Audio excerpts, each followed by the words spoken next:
د سترې محکمې مرکزي زون د جزا عمومي دیوان د 1403 هجري شمسي کال په لومړۍ روبه کې 253 دوسیو ته رسیدنه کړې ده.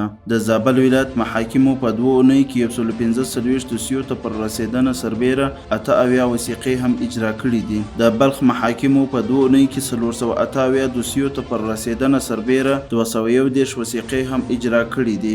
د سترې محکمې د مرکزي تمیز اړوند مدني دیوان د 1403 هجري شمسي کال په لومړۍ روبه کې 283 دوسیو ته رسیدنه کړې ده. د سترې محکمې د مرکزي تمیز اړوند د عامه امنیت دیوان د 1403 هجري شمسي کال په لومړۍ روبه کې 114 دوسیو ته رسیدنه کړې ده.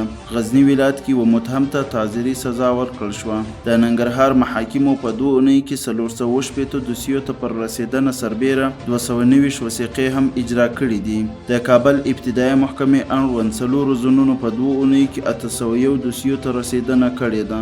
د کابل د نشهیي توکو او مسکراتو څخه د مخنیوي ابتدایي محکمې په 2 اونیو کې 115 دوسیې حل او فصل کړي دي. د غزنی محاکمو په 2 اونیو کې 338 دوسیو ته پر رسیدنه سربیره 149 وثیقې هم اجرا کړي دي. د هرات محاکمو په 2 اونیو کې 406 دوسیو ته پر رسیدنه سربیره 418 وثیقې هم اجرا کړي دي.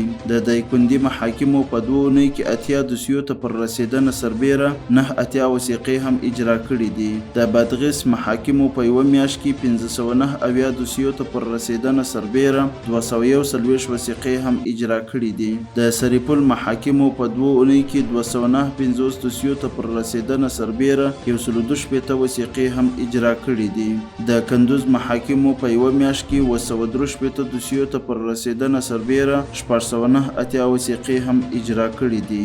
د کابل ښار د اسنادو او وثایقو د ثبت شپږو امریتونو په 2 اونیو کې 1515 جلده وثیقې اجرا کړي دي.